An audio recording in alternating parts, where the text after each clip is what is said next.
Welcome back for another episode of the Ross Bolen podcast. I am Ross Bolen, obvious egotist, joined by my trusty and voluptuous sidekick, Jared Borislow, a.k.a. Jerry Slimefeld, a.k.a. J-Bone. What's up, you sexy little strumpet? Nobody has called me Jerry Slimefeld before. Everybody calls you that. Everybody. What did you say? You're an egotist? Egotist. What's that mean? An egotistical person. Oh, okay. I'm a It's a joke necrophiliac. because the show is called... What? Huh? Say, huh? No, you were saying the show's called Yeah, what? the show is called the Ross Bolen podcast, and then I have to introduce myself immediately after a 45-second song singing my name over and over to say I'm your host, Ross Bolen. It just feels a bit repetitive, but I digress. I went to the dentist yesterday. I was a little overdue. Did we get a Ross After Dentist video? No, there was no medication involved, unfortunately, for me. Dubai was lit. But they did shame me. They told me I am brushing too hard. I need to be doing small, gentle circles, not scrubbing back and forth violently with one arm on the mirror for support while I stare at my pulsating arm veins like Patrick Bateman during sex, which is actually how I've been brushing my teeth. It's really weird, but I brush my teeth violently. You just have a bunch of handprints on your mirror? Yep, and it turns out actually as a result, my gums are suffering, so I got to chill out with that. On top of that, they made me order a $75 water pick from Jeff Bezos. You ever used a water pick? Yeah, I used to use it when I had braces to get under the brackets. See, man, I don't know if this was invented after I had braces, but I had them for 3.5 years, and I really could have used the water pick back then, but I guess I have one now, but it really was $75. Here's the thing. I ordered it from Jeffrey Bezos, and it arrived 3 hours later. Amazon has gotten too fast. I didn't even want it yet. I was looking forward to at least one more night of no flossing with water or string, and it's gone. Showed up way too quickly. So I used the water pick. It is awesome. If it makes you feel better, the person who delivered that in order to get it to you so quickly was probably peeing into a water bottle. Yeah, that's true. It doesn't make me feel better, but it does make me appreciate how clean my mouth is just a little bit. I was spraying this thing into my, in my gum line, in the back. The amount of shit falling out of my mouth was a little disturbing. You know how when you brush your teeth after you've eaten popcorn, you can see the little pieces of popcorn in your sink when you're spitting. This was that on another level. Wait, so who knows how long some of that stuff had been in there, Can I have your bidet then? Because you don't need a bidet if you have the water pick. It doubles. I never really considered that, but the water pick is kind of nice, a nice little personal handheld duvet in a way. What do you call it? Duvet?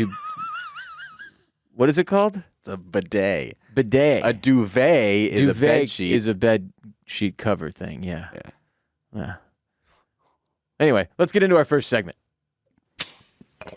Grab your light. This is Stop the Wikipedia when you're high. Stop the Wikipedia when you're high.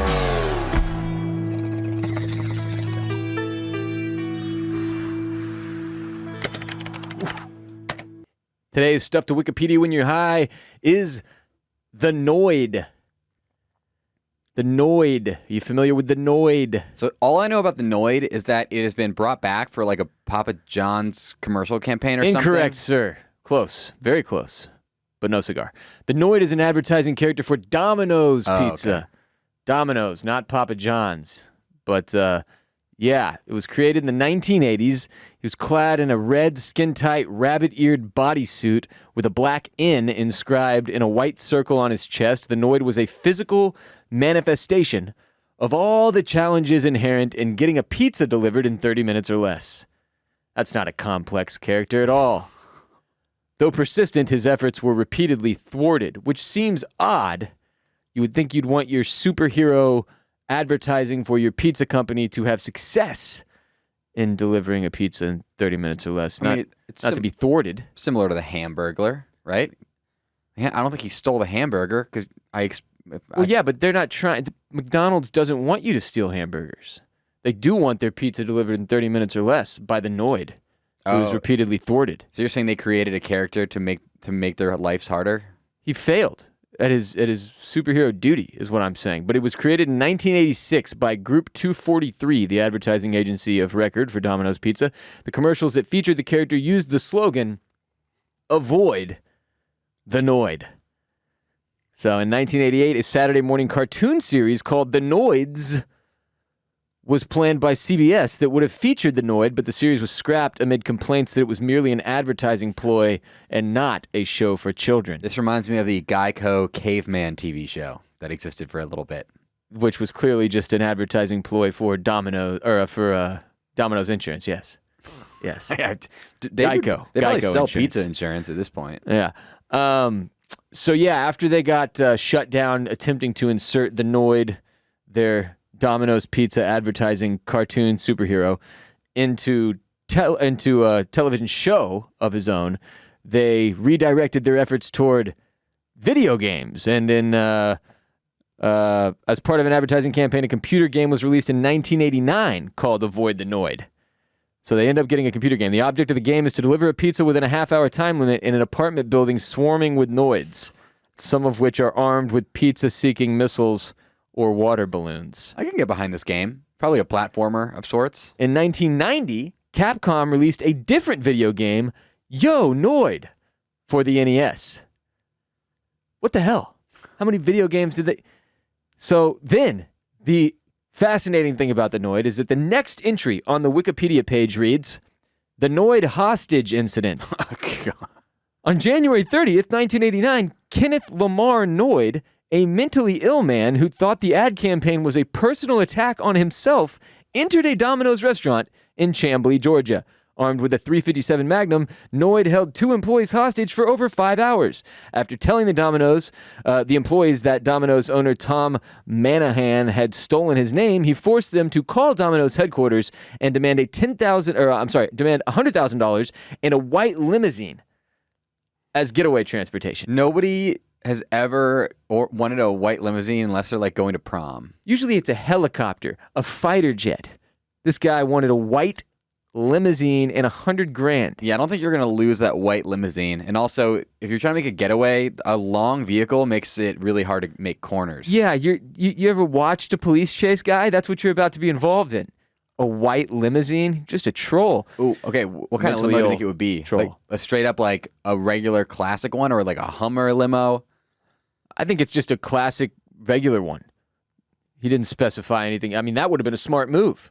Surely the Hummer has better handling power than the regular classic 1986 white limousine. Do you know what a core memory of mine is? Huh. I think it was in middle school. One of my friends had a birthday party, and he rented a limousine, and the limousine like picked up all of us, probably like, I don't know, 12 of us from his house. Took you to the strip club? No, but it took us to like, I don't know, some fucking arcade, Chuck E. Cheese? some shit, yeah, some shit like that. A Domino's pizza? But we were in the limousine, and Did you see the Noid? We did not see the Noid. What we managed to do was get the DVD player. Somebody pressed eject on it, and there was just a porn DVD, and all of us like. Don't you feel like that was a regular date in the 80s, though? You like picked up your girl in a white limousine, and you popped in a pornographic DVD, and then you got it on? Yeah. What a fucking weird thing to do, though, seriously. The fact that y'all found that. Or Yeah. maybe, do you think it was maybe the driver? Like he would go in the back and just crank while he's, because that's the thing about being a limo driver. You drop off the client, then you got a long waiting period. Crank in the back. Where you got to get in the back and whack. Honestly, I never thought about that. I assumed it was like for bachelor parties, wanting to like be weird as fuck. Yeah, but who the fuck? That's like, I mean, we've discussed how weird it is for the bachelor party to go to a strip club. It's 20 dudes. You go into a strip club. You get all horny together. You leave together, all dudes. The fucking ride to the strip club with the porn going. Yeah, no, Just cranking each other off back there, just skiing, double jerk. Guy to your left, guy to your right. Seagulls. I'm now Mind the balls. convinced that the driver was jerking off in the back, and we sat in potentially his cum. Yeah. That's gross. Thank you. You're welcome. Your core memory has been splattered with jizz. That is what I do. That's the kind of therapy I provide, Jared. So $100,000, white limousine, holding people at gunpoint. After offering to exchange one hostage for a copy of The Widow's Son. What the fuck? Just a random novel? Noid reneged on his offer when a police officer brought him the book. So, okay. He goes, I want $100,000 and a white limousine. and I'll release one hostage if you bring me a copy of The Widow's Son. And they're like, God damn it. One of the cops has to run to Barnes & Noble. He comes back, brings the dude a copy, and the guy goes, fuck off, I was lying. Just starts reading. Really having trouble creating that alone time to get some reading in like you, you know? Oh, yeah. Eventually, Noid, not the Noid, again, we're talking about Kenneth Lamar Noid right now, he became hungry eventually and forced the employees to make him 2 special pizzas.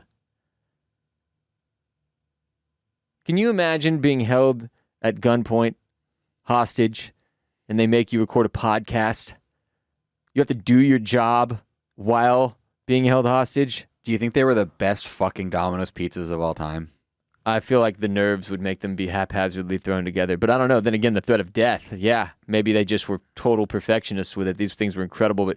But Noid does sound like he was a bit unstable. Perhaps he was demanding all types of lavish toppings that made it just a catastrophe, you know? What do you think his special pizzas were? I don't know, but while he ate the pizzas with his gun in his lap, the hostages escaped. True story.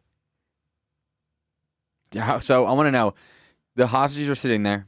They see him put the gun into his lap and begin to eat the pizza. At what point do you think they decided to run? Like, were they waiting until he took a huge bite? Were they waiting until he, like, two-handed a slice or something? I mean, this is another reason I think you might have been onto something when you suggested these were the best pizzas ever, because I think they probably made them so fucking good that he could not focus on anything else but how delicious the pizza was, and by the time he started eating and put his gun in his lap, they knew they could just waltz on out of there, you know? And then he surrendered to police shortly after. Maybe all he wanted, all he needed, was a couple slices of custom-made Domino's pizza, you know? 2 shots were fired by Noid during the incident. Apparently no one was killed or injured. And afterward, Police Chief Reed Miller told reporters, he's paranoid. He is very irrational. He is very hard to talk to. All things I safely assumed. Noid was charged with kidnapping, aggravated assault, extortion, and possession of a firearm during a crime. I feel like tacking extortion on there is a little bit... Is that for the demands? I guess. For the $100,000 in the white limousine? Huh. He spent time in a mental institution, but died by suicide on February 23rd, 1995, rather.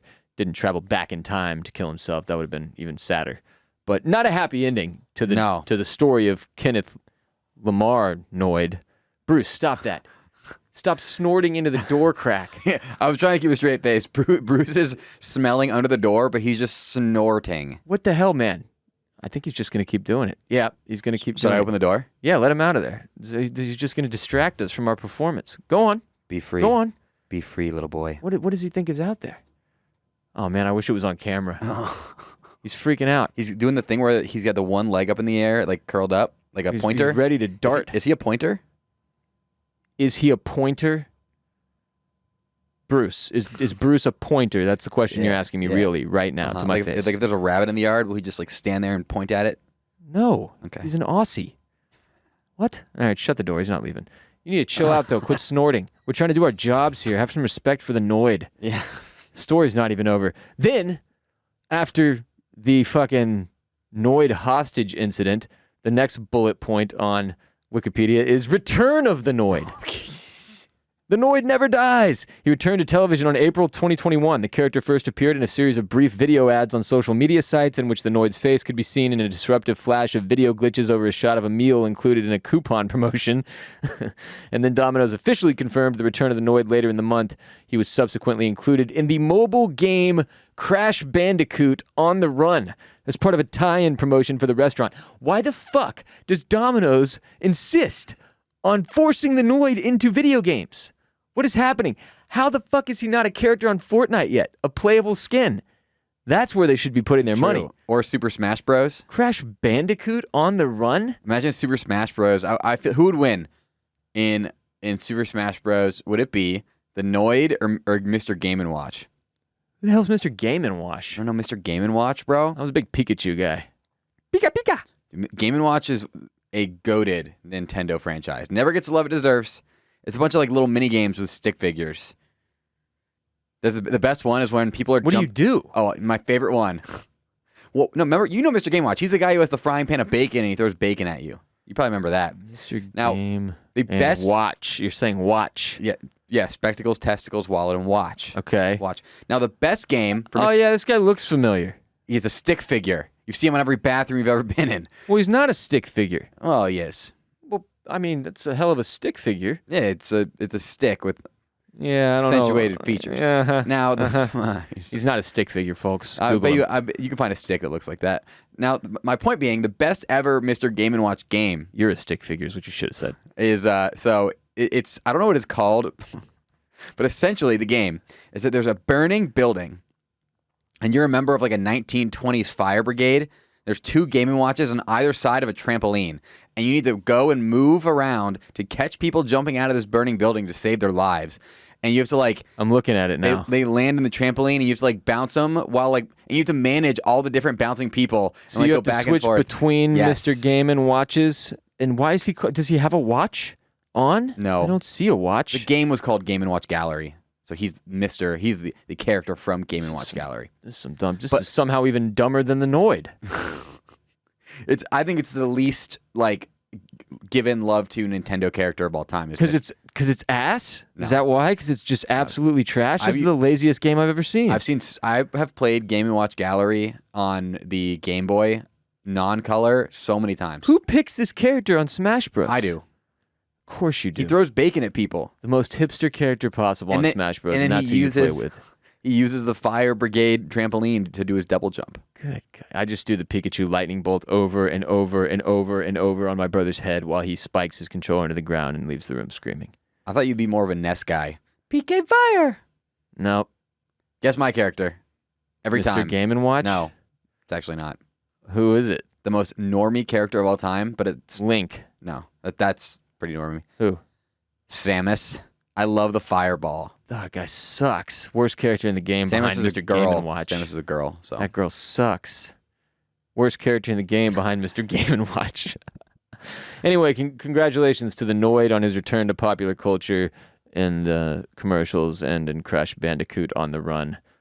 Not in any way related to a sponsorship that we have. But this is, Jared, it's hot as balls outside, and you know what that means. It's Bird Dog season, baby. Today's episode is brought to you by Birddogs, makers of the most comfortable shorts and pants in the entire world. Whether you want to look sharp on the golf course or in the boardroom or at the bar, Birddogs has pants that'll keep you looking good and feeling cool all summer long. But might I recommend refusing to step outside without a pair of Bird Dog shorts on your body during this Bird Dog summer? The most comfortable shorts and pants you'll ever feel on your flesh, with built-in underwear that makes your downstairs mix-up feel like it's floating in a cloud. You're creating less laundry while being better looking and more comfortable. That's called being a fucking genius, my friend. But when you use code ROSS at checkout on birddogs.com, you will receive a free dad hat, a Bird Dogs dad cap with your order. Go to birddogs.com, enter promo code Ross. They'll throw in a free Bird Dogs dad hat. It's a beautiful hat for a beautiful man like you, dad or no dad. That's birddogs.com, promo code Ross, and boom, a free Bird Dogs hat. The Bird Dogs dad cap with your pair of Bird Dogs pants or shorts or both. You will never want to take these things off. I promise you. guess what? I'm wearing a pair right now, and it's amazing. Bird Dogs, baby! Code Ross. 1,855 days later, after going through something, Kendrick Lamar has released his latest album, Mr. Morale and the Big Steppers. Now, let me say up front, for anyone who needs to hear it, there is a difference. There's a difference between Kendrick Lamar and, say, Jack Harlow. One is making music with substance, trying to change the world, move people in their hearts, impact society, really make you think. The other is simply drooling out TikTok jingles for streaming numbers and money. One is an artist, and one is a rapper. There is a difference. Mr. Morale and the Big Steppers is not for the radio. It's not for TikTok. I mean, it is for TikTok. Everything's for TikTok. But this isn't manufactured, commercialized trash. This isn't music to play in the club to make you forget your problems and the weight of the world while you suck down a $16 drink and try to hump someone's leg. This is real shit. I would argue it's as real as it gets. Actually, it would be pretty funny to play Mama, I Sober in the club and just see people unravel. Probably the most serious track on the album right there. And as a white dude, by the way, I will admit, in the past, like with pretty much every single one of his albums, but some more than others, it has been difficult for me to like really connect with Kendrick Lamar's material on that deepest level because it wasn't for me. It wasn't about my experience. I couldn't relate the way you'd need to be able to so you could feel his music on the deepest level. And that isn't the case with Mr. Morale and the Big Steppers. Not that there aren't moments related to race and growing up in Compton that I can't fully feel, but even those moments, he ends up tying into a larger message about trauma and the impact it has on us as human beings, the things that are incurred upon us as we go through our lives. Like every song, every single song carries a theme and a message with its melody. Every track says something incredibly vulnerable and raw about the human experience. And artists make their best art when they're most vulnerable. And Kendrick has perhaps never been more vulnerable than he is on this album. He speaks on his own infidelity, addiction, lust, self-talk, self-esteem, fatherhood. He speaks on his flaws. And really, if I had to give it one sentence, I would say this album is a masterclass in therapy, in consciousness, and in mindfulness, really, which are all things we discuss on this show. And it's crazy to see all that packed in to what is technically considered a double album, but still one album. And no, not every track is going to bang and make you put on the stank face and nod your head. But every track, if you really pay attention, if you really listen, if you really read along with the lyrics on Genius.com in some cases, because there's so much to absorb, it will make you feel something real, really real. And the real is admittedly not for everyone. Like if you only give this album one listen before saying like, nah, that was whack, you're not old enough yet. And one day you should come back. And that's not necessarily a knock. Like there are so many fucking things, even rewatching The Sopranos right now, which is one of my favorite TV shows of all time. There are messages and themes in the show that when I watched it, for the last time I watched it was probably 6-7 years ago, like that shit did not hit the way that it does for me as a 34-year-old man with more life experience. So it's not, if you listen to Mr. Morale and the Big Steppers and go, this is shit. I'm not saying that's just because you maybe you're not old enough. Maybe it's just not your music. I don't fucking know. But if you really, really love hip hop, if you really love rap, and you don't feel this, then I have to question your taste there because it's just undeniably great. Also, any chance that Pusha T had at Album of the Year, just wave bye-bye. Because Mr. Morale and the Big Steppers is likely going to dominate the Grammys. It is just another elevation in an already legendary career for Kendrick Lamar. And this is why when somebody takes 5 years off and you're bitching and moaning, drop an album, shut the fuck up. Sometimes you just got to let people work. Or like in Rihanna's case, it's on Lingerie. But in Kendrick's case, it was on this album. There are elements of this album that have been ready for years. One of the videos for the first video he's released actually for N95, there was footage of somebody that caught him filming that video, the music video, on a beach in 2020. They've had visuals from that video available online since 2020 that leaked. Now the music wasn't attached, and we didn't know what project it was for, but now we do, as he has put out that video, and it is crazy. It's an incredibly cool video, just like another example of how he's making art, not just music videos for our dipshit enjoyment on the internet or whatever. The other side of this album is that while people look at Kendrick Lamar as sort of this almost moral compass for hip-hop in particular, one of the messages he repeatedly relays in this album is that he is not perfect and that he is not the dude we think he is and he is not our savior and he is not in fact, you could argue the last song on the album could be a goodbye. Like it sounds like he might not make another one ever. He says he chooses himself. He says the chorus is, I choose me, I'm sorry. And the verses talk about how people expected him to be this dude that could save the world and that instead he just is going to save himself. That he's focused on rebuilding his world from all these issues that he's gone through, including infidelity with his girl. And anyway, I didn't really know what to expect with this one. It kind of bubbled up out of nowhere that Kendrick was going to be dropping his new project. And then, if you've ever heard any of his music outside of the radio hits, he tackles some pretty heavy shit. Like it's typically not the most enjoyable listen in terms of just being entertained and uplifted like we often want with our music. But it is more of like a historical documentation of what it was like to be alive and in 2022 or whatever year he dropped his past albums. I mean, it's a really cool encapsulation of what's going on with the human race, particularly in America, but also worldwide in the form of hip-hop music. So it's just amazing to see. Where I bitch about stuff like Jack Harlow saying nothing of substance on his entire album that he just put out and give him a bunch of shit. At the same time, that's also just because I am somewhat of a fan of his, and he has put out songs that I enjoy. So while I rubbed a lot of Jack Harlow fans the wrong way over the past couple weeks, I just want to say, that doesn't mean that dude is like dead to me or anything, or I'll never listen to any of his music again. But also, part of my job is to honestly review the things that I consume. And in the case of his album, that was massively disappointing. Where on the other hand, Kendrick put out something that I think a lot of people on one listen through are like, well, that didn't have anything I can fuck to or dance in the club to, and they give up on it. And you got to know that some shit is it's just another level of art, and you have to give it a few listens before you can even really pick up on some of the messages. So You can fuck to anything. that's true, though. It would just be really strange to make sweet, passionate love to some of the songs on this album that are about like sexual abuse and generational trauma. But you know, everybody's got a fetish. Jared, got to respect them all. No kink shaming on this show. We're a furry podcast. Today's episode is also brought to you by CrowdHealth. Jared, insurance is a complicated thing. It's tough to shop for, tough to understand.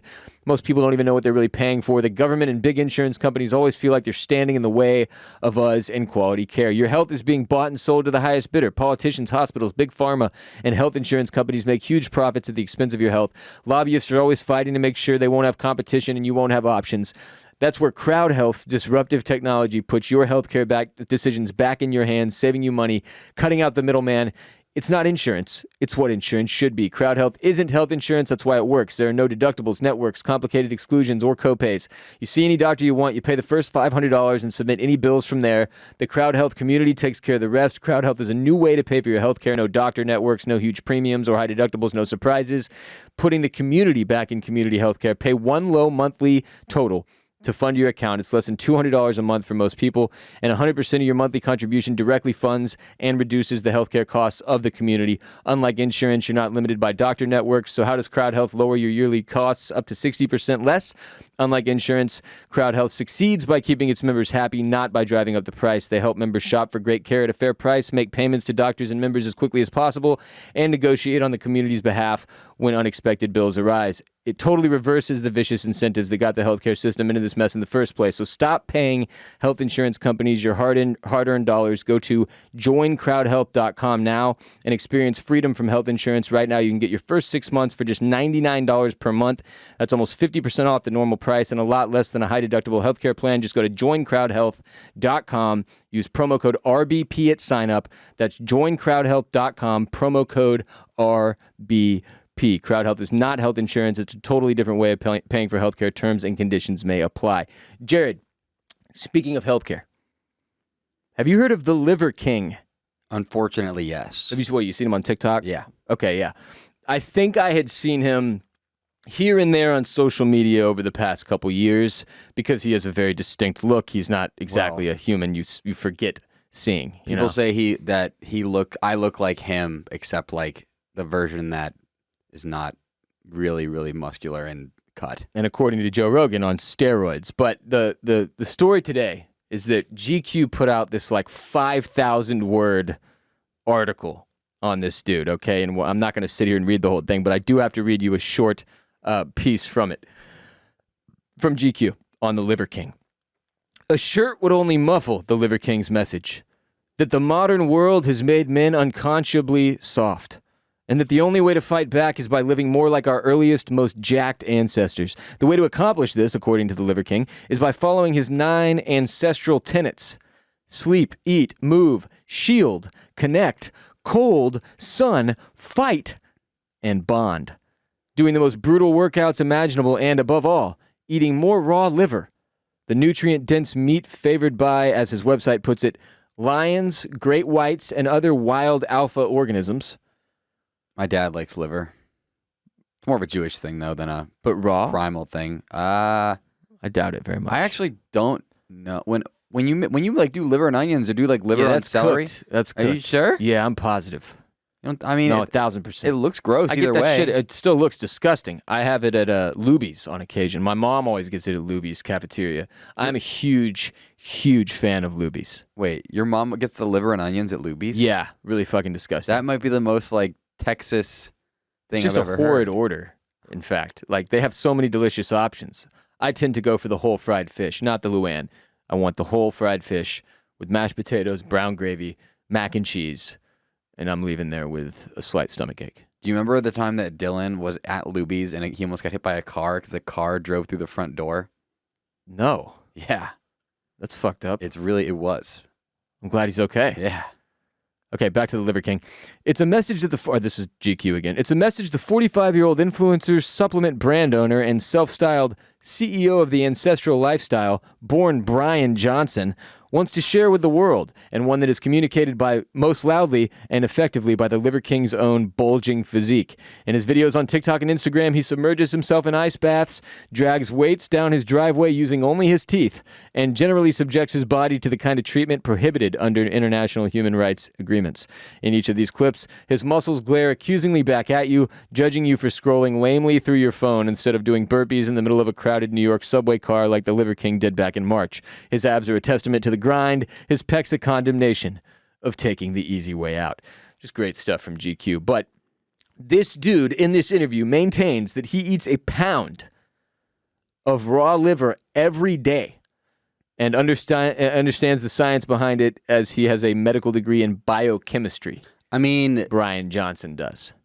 the thing about liver and all offal, and I'm saying OFFAL, like organ meat, is that it is cheap and it is not hard to find because think about every piece of meat you've ever had that came from an animal that had organs that most people do not want to eat. So you're saying he probably gets a steal on all this liver? Yeah. This raw liver that he eats? I think I have a guess that he saves quite a bit of money.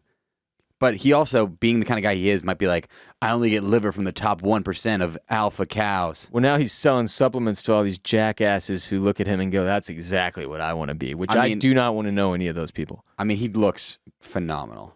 Phenomenally terrifying.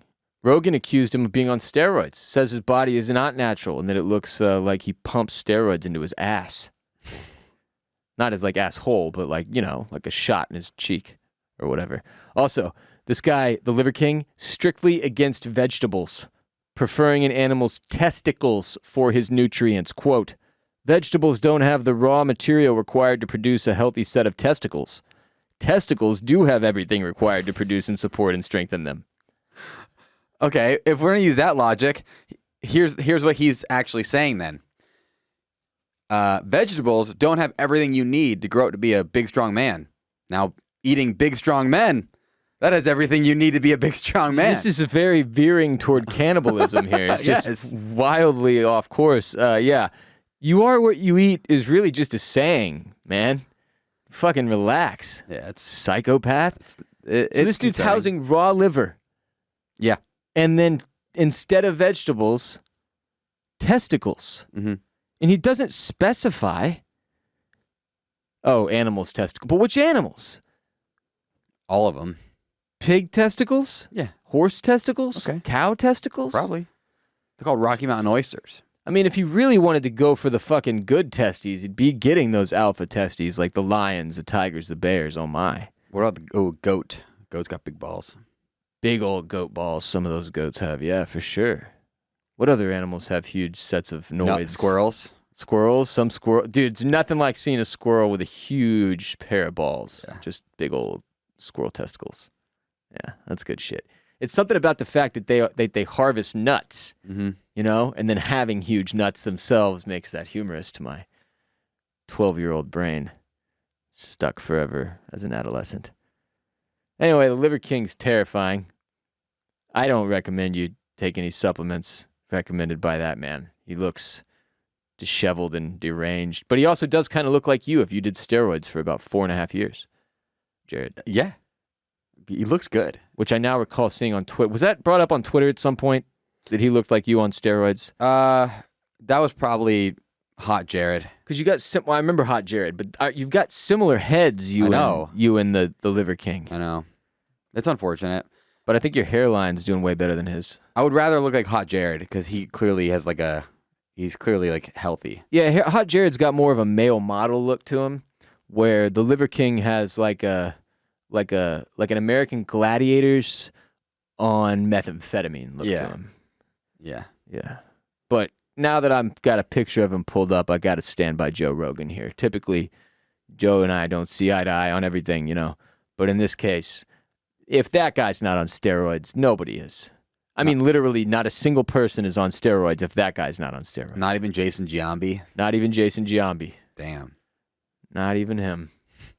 Remember how glaringly obvious it was in hindsight that Mark McGuire was juicing like a motherfucker? He's so big. He just looked exactly like everyone you've ever seen that does steroids. I mean, his forearms were grossly oversized, and that alone should have been a dead giveaway, but we didn't give a fuck. They were just crushing those baseballs, Jared. So many dingers. I remember the olds, and now that I'm one of them, I see how this goes since my team was recently accused of cheating, but unsubstantiated in my eyes, I would add. But I remember being a little kid. Yeah, there was some evidence. I remember being a little kid and hearing all the olds argue about steroids and just being like, who gives a shit? What the fuck is wrong? They should all be on steroids. I remember literally having conversations with my friends like, why don't they just let them all do steroids if this is the result?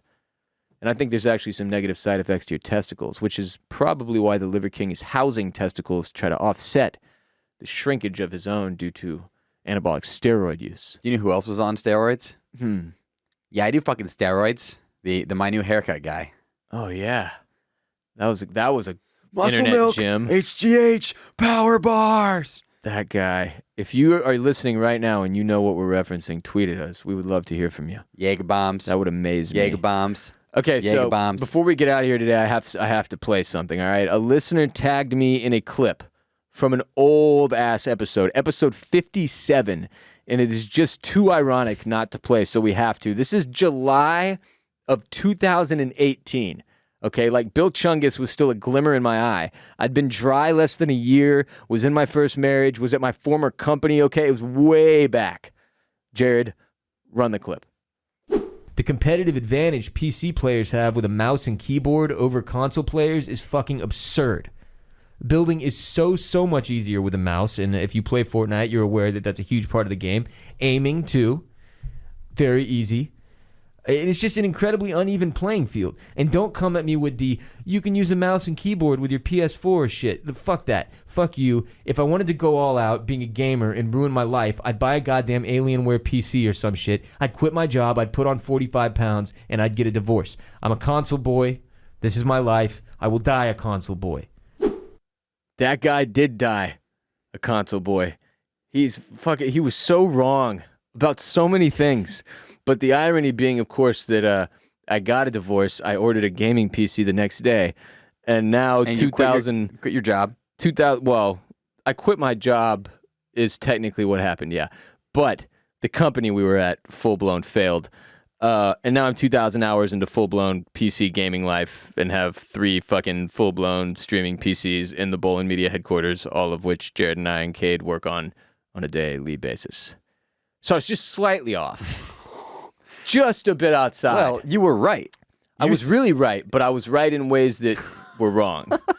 And I want to know how many instances of because I know there are a lot of people listening that listen to the new episode and then they're working their way through the back catalog that they started with episode 1. And I'm curious how many other times, there are obvious episodes that you don't necessarily need to reference. But the other ones, I'm curious how many times I said things that now in hindsight, 400 episodes later, sound absolutely ridiculous because I was so off. It's probably like, well, I'll never drive a fucking electric car. That's just for pussies. Yeah. Never gonna listen to another Kendrick Lamar album again. Yeah, I'm sure there are lots of things, man, and that's what I've always joked and also semi-serious when I say you should absolutely not. If you agree with everything I say, you should do some self-analysis because that's fucking ridiculous. You should not agree with everything anyone says ever. That's crazy. There's not a living human that every word they say I agree with. There's even takes on the Kendrick album that I'm like, oh, dude, I don't know about that. And that's just the way it is. That's how it should be. So even I disagree with my old self because console life sucks ass Yeah, it's terrible. by comparison. Now, obviously, gaming PCs are fairly expensive and can get very expensive very quickly, but my God, the experience, this is exactly like before I got an iPhone when I was still holding on to dear life as a BlackBerry boy, and I was bitching and moaning about how everybody has an iPhone and there's no way it's that much better, and fuck that, I'll never do it. And then the day I switched to an iPhone, I went, oh my God, what is wrong with me? I was so wrong. Why would anyone use another phone? And I know there's some Android users that's listening right now, and you're in that boat, and I'm telling you, you don't deserve this, what you're doing to yourself. I have been there, brother or sister in Christ, and you can free yourself from the shackles of that dumbass green text bubble. You don't need to do this any longer. A valiant effort to be sure, but it's 2022. Wave the white flag and go get yourself a normal goddamn iPhone like the rest of us. They make like a $47 affordable version now. What's your excuse? Come on. It's like thrice recycled plastic. What even is that? The super cheap version? And it's still $600. I was being sarcastic. It's not $57. The super cheap one, it's like $600. Very affordable. Thanks a lot, Tim Apple. Anyway, I was wrong about the gaming PC thing. That's my bad. Shout out to our sponsors from today again, Birddogs.com, code Ross on Birddogs.com, and CrowdHealth.com, code RBP. To support our show by buying some merch, we've got RIP Bill Chungus t-shirts, we've got crew necks, we've got hats, we've got mouse pads, we've got coffee mugs. Go to bolenmedia.com/shop. We've also got Formula Bone merch. Make sure you listen to the Formula Bone F1 show, available wherever you listen to RBP, hosted by our own Jared Borislow. Spanish Grand Prix preview out now. The Spanish Grand Prix is this weekend. Let's do it. I previewed Formula it. Bone, at Formula Bone on TikTok, at Formula Bone on Twitter, and at Formula Bone on Instagram, at Jared Borislow on Twitter and Instagram as well. Follow me at WR Bolen on Twitter and Instagram. You can follow the show, RBP, at the Ross Bolen Podcast on TikTok, at the Ross Bolen Podcast on Instagram, and at Ross Bolen Pod on Twitter. We will be back on Friday, of course, with another ad-free, exclusive show available only to those on patreon.com/Ross Bolen Podcast, just like Jared and I do every Friday. Until next time, peace be with you, and also with you.